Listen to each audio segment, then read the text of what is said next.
You know, I've always asked myself, how can you optimize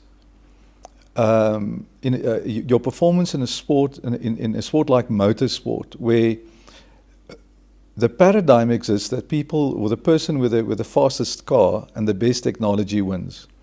And I've asked myself, what can we do more than other people are not doing? And I think this approach and what we are doing at the moment may be a winning edge, or it may be something that gives a team an opportunity to, in a way, perform even above expectations because of the fact that we can enhance communication and cognitive diversity. So the question we have to ask is now, what is cognitive diversity? And the main thing is, it's all about how we think. And all of us have a thinking style or a thinking pattern. And we also have preferences in how we think.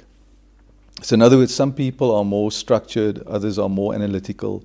Some people are more emotional, others are more creative.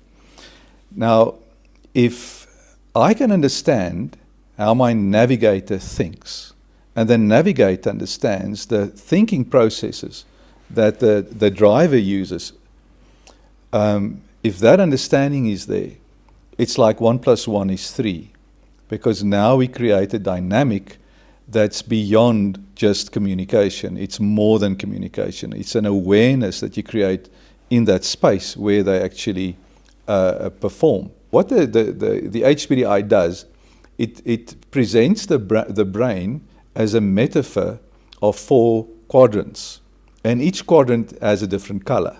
So the blue quadrant is analytical. Now you must think in your mind's eye. Blue quadrant, analytical. Green quadrant, structured. Red quadrant, emotional. Yellow quadrant, creative. So now we have Hennie. He's relaxed, green predominantly.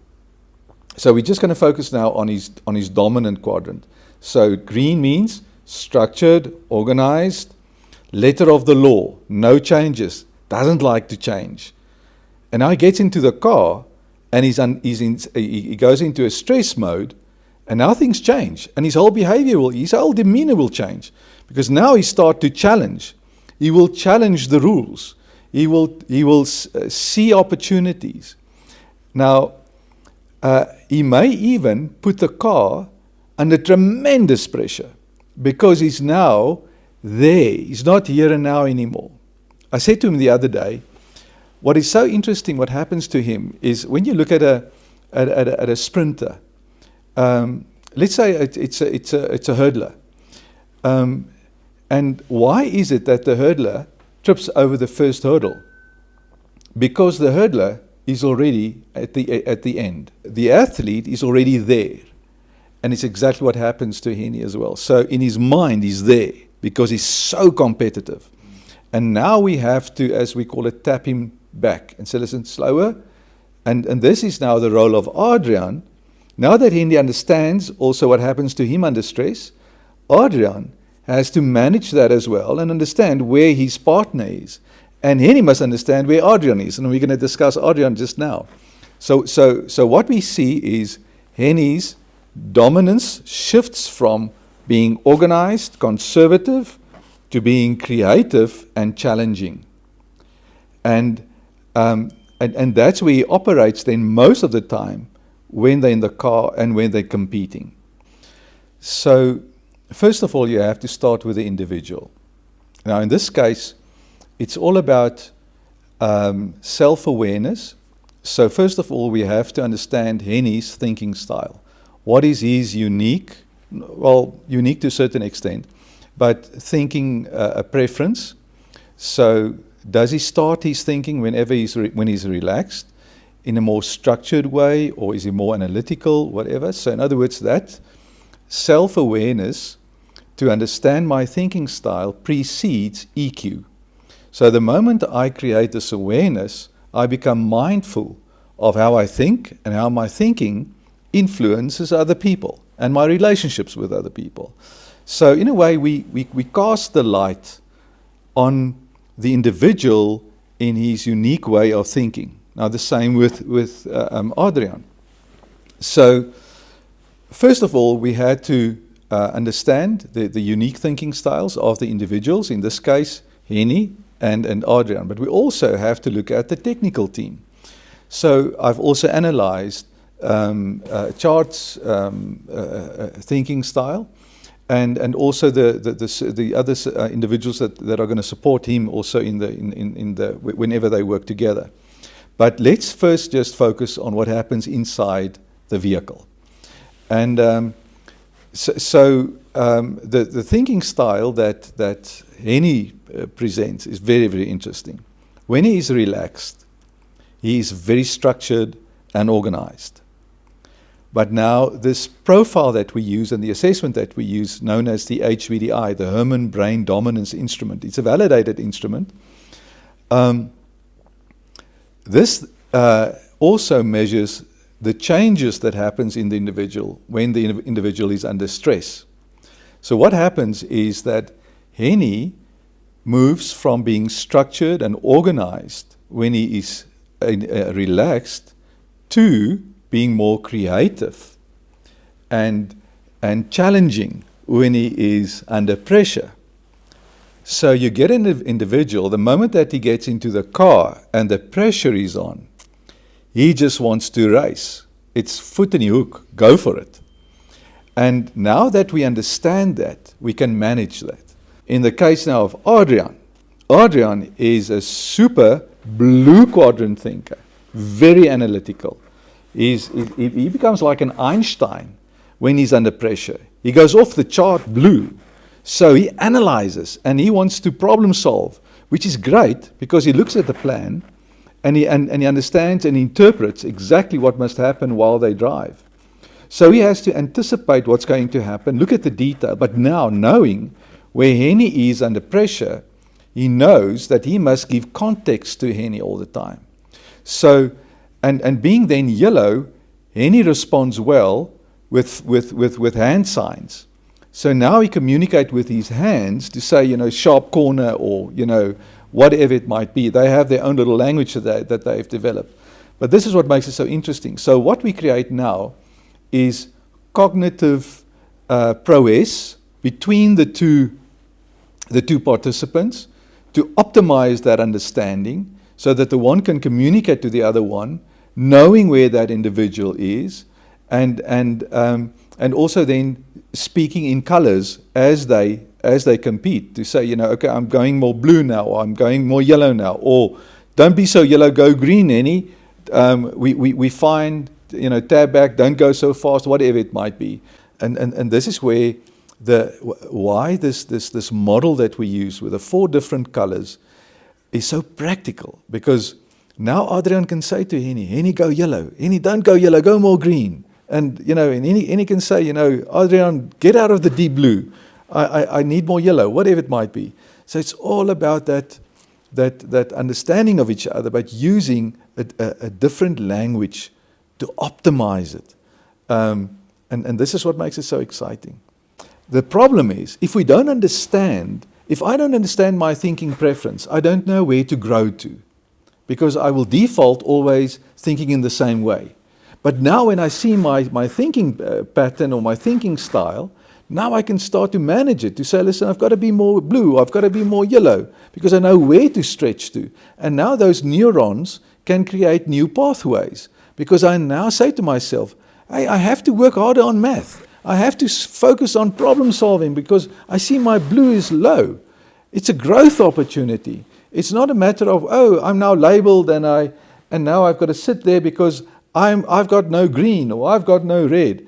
Labeling is out. It's all about this is my thinking style. These are my blind spots, and these are the areas that I want to work on to improve my thinking, to be a more whole brain, agile thinker, because now I understand my brain is malleable. It can adapt. So say, for instance, you're strong blue, and I have a low blue quadrant, but I want to enhance my blue. Knowing now that you can stretch or you are strong in the blue quadrant, what happens now is I become vulnerable. And I say, Stefan, help me. I need some help here. I need to understand this stuff because it's all blue stuff. And you say to me, Chris, let me show you how we can solve this problem. So now I'm learning from you. Makes me vulnerable, but now I'm learning and I'm stretching in that quadrant to become more whole brain. And I may be strong in the red, and you may have a relational problem. And then you can say to me, Chris, what would you do in this and this situation? So what happens? You make yourself vulnerable to say to me, listen, I need some guidance here. And I can say, wow, I've got a lot of red in me. Let me see how I understand this. And that's how we complement one another. And that's teamwork. If I just knew this, even when I was at school, when I left school, I perhaps would have approached many things far different, more different. And now that I understand it, I can at least help others, not to perhaps make those same mistakes that I made, because of a lack of understanding where the other person is coming from. Because there were so many incidences, if I think of in my life, where I realized, oh, my father was actually more of a green quadrant in that situation, or he thought perhaps more blue when he said that. But I contextualized it from a red quadrant, and I saw it as an emotional thing. And this is how we misunderstand each other. It's so interesting that we sometimes, because we have these preferences, we like people that think the way we do. So if I run a business, I may appoint a person that let's say I'm running an engineering business, I will appoint a person that perhaps thinks the way I think, and I will say, of the 4 candidates, I like that person better, but I don't know why, but I like that person. Yeah, you know why you like him? Because he thinks the way you think. But now, kick the can a couple of years down the line, and then you say all of a sudden, but why aren't we growing as a company? Because we don't have diversity. Because we don't think diversely. Because you know what? You cloned yourself. And that's how we can also revive businesses and get business leaders to start thinking differently about their businesses. Because then you'll see how you can grow. Because then you realize perhaps we have, as a team, a blind spot in this quadrant or that quadrant. And then we can highlight it and make sure that we are more flexible in our thinking, because our brains are malleable. And the point that you made, it's so important. Yes, the brain is not fixed. The brain can change, and therefore we can change. Hennie is a very, very dynamic businessman, and he sees opportunities. He creates within the business a sound structure, that is his strong green quadrant, and he sees opportunities. And again, the racing, in a way, is a metaphor for how he actually approaches his business as well. And that's why it is having the motorsport metaphor as an extension of the Treasury One business model is so healthy. Because if I am a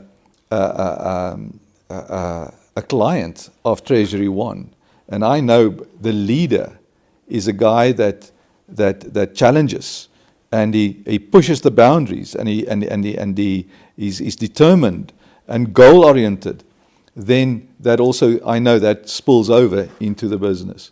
And that, after all, enhances the business model, because the learning is transferred from the one environment to the other environment. If you also take that, Hennie and Adrian are colleagues. So again, in a business environment, it enhances that understanding when they also work together.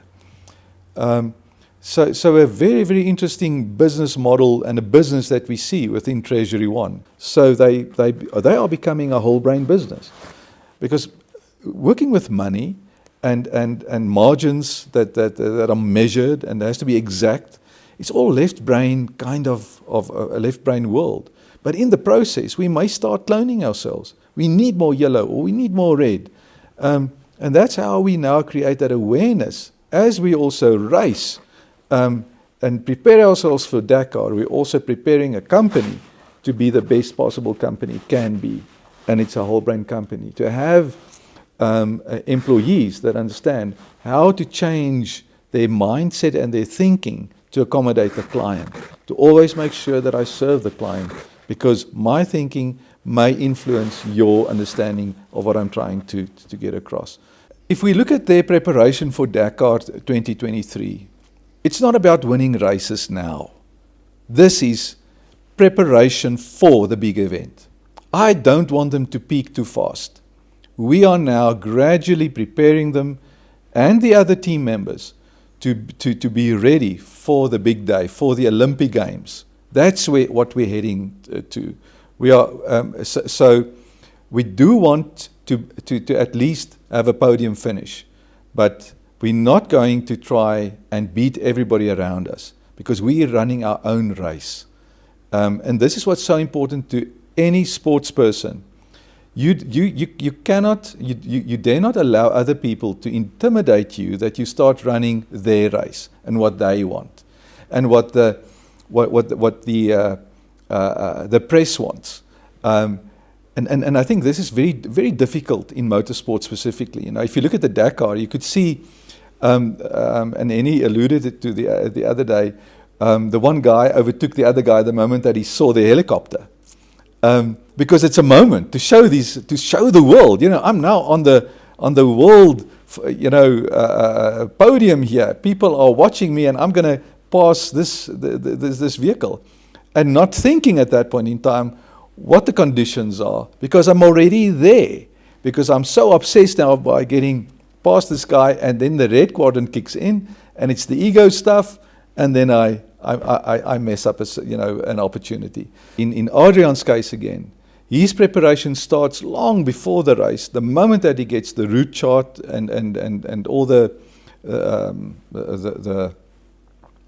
restrictions and the rules that go with that, so that he can actually internalize and visualize it, and also see the route in his mind's eye, how they are going to drive. So that kind of psychological preparation is also very, very important.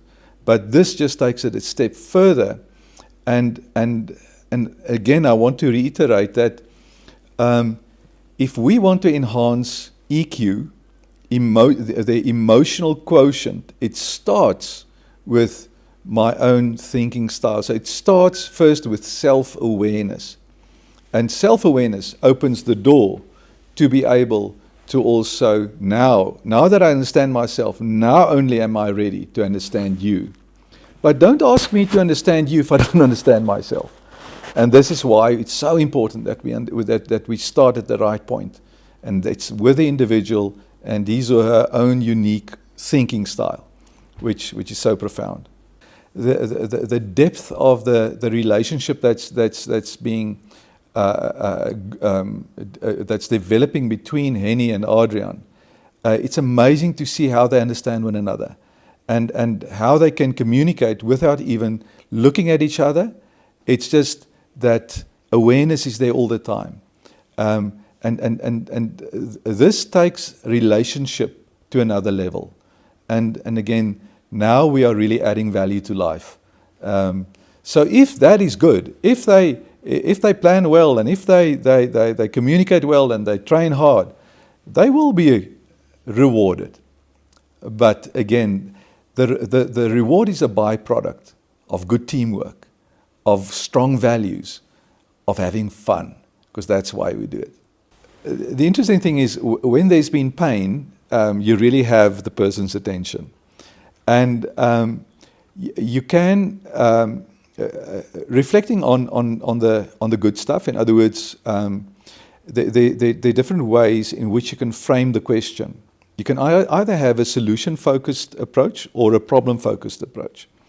So let's look at a solution-focused approach. You say, okay, guys, after the race, give me a score out of 10 how you would rate your performance today. And it might be 6 out of 10. And now we go solution-focused. And we say, okay, give me the 6 things that went well. So now you force them to start thinking about the good things. Because we're not here just to punish and to say you did this and you did that wrong or whatever. And now we start to identify the good things that we experienced. And it actually becomes stronger now, because now you reinforce it. And they say, yes, that was a good moment, and that was a great moment, and remember that and that and that. So they come up, say, with 6 points. That was very good. And then you may have a problem-focused approach to say, okay, what are the 4 things that we need to make it a 10? So again, not by saying this was bad, but what can we add to make it a full 10? And when we debrief a race afterwards, I would reflect with them, and then we would say, okay, let's think of a critical moment where we learned something. And let's say they ended up in a ditch. Okay, what happened there? Let's ask ourselves, what preceded this accident or this situation where you landed up in this ditch and you couldn't get out? And then we will relive the moment, and then they as a team come to that critical point to realize, but at that moment, Hennie, you were a little bit too yellow. Adrian, perhaps you didn't give enough perspective to Hennie, because he pushed all the time, go faster, faster, faster, and he thought perhaps that they're behind. But again, give him context to say, tap down, not too fast now, understanding that Hennie goes yellow, and he could just say at that moment, Hennie, let's go green. Just tap back a bit, it's fine, and then we could have perhaps missed that ditch. So it's all about that fine communication. So thinking style analysis is crucial in this game that we are, and it can really change motorsport to a great extent. So yeah, we're very excited about this.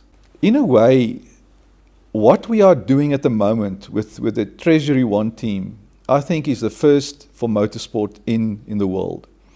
And I have great expectations to see how this team will perform.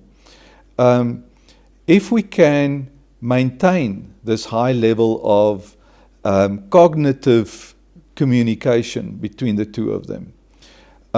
And you know, since I got involved with the Treasury One team, I understand now for the first time why they say motorsport is a team sport. Because again, when you look at your technical team, they must also be managed and understood. And again, when you look at a guy like Chart, he's a strong green quadrant guy, very organized. And this is again good to understand where he is and also what happens to him under pressure. Because when the vehicle comes in and he knows he's only got half an hour to fix a car, he has to be also yellow, to be creative, to try and source material, to make sure that he's on time, green again, ready to get the car going. And you know, what is interesting, I think as technology becomes very dominant in the motorsport industry, we've got to be very careful that we don't fragment the industry. And what I mean by that is, if you have prowess in your technology and you have the fastest car and the best car, and you look at all the different components that make up this fantastic vehicle, you may perhaps also forget about the human factor. And if I'm a good driver, I may create, or let's say if I'm a good performer, the system may cause me to become a silo. And I see this is the danger in the industry. And this is why I think the Treasury One team is a step ahead. Because Hennie understands that it's not just about the car, it's about his whole team. It supersedes the whole organization around competing, and not just being in my car and being faster than the other guy. And this is what we have to be very much aware of as motorsport develops, because you may get the specialist driver, the specialist navigator, but there's no shared understanding. There's no 1 + 1 is 3. It's all about I'm a good navigator and I do it my way and you drive your way, and we're professionals and we become islands as we compete. And then we ask ourselves, but why is it that this other guy is performing better than us? And it's because navigator and driver understands vulnerability, they seek to understand, and they function as a team. And that's crucial.